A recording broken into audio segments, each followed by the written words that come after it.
నమస్కారం, రుద్ర న్యూస్ కు స్వాగతం.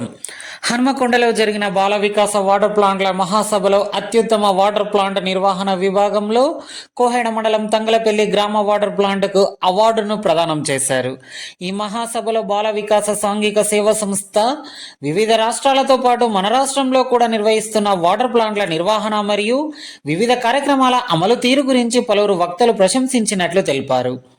అలాగే బాల వికాస ప్రతినిధులు మాట్లాడుతూ మీ గ్రామాలలో శుద్ధిత రక్షిత మంచినీటిని ప్రతి ఒక్కరూ ప్రతి కుటుంబం త్రాగే విధంగా చర్యలు తీసుకొని వారు ఆరోగ్యంగా ఉండేటట్లు చర్యలు చేపట్టాలని వాటర్ ప్లాంట్ కమిటీ సభ్యులకు సూచించారు.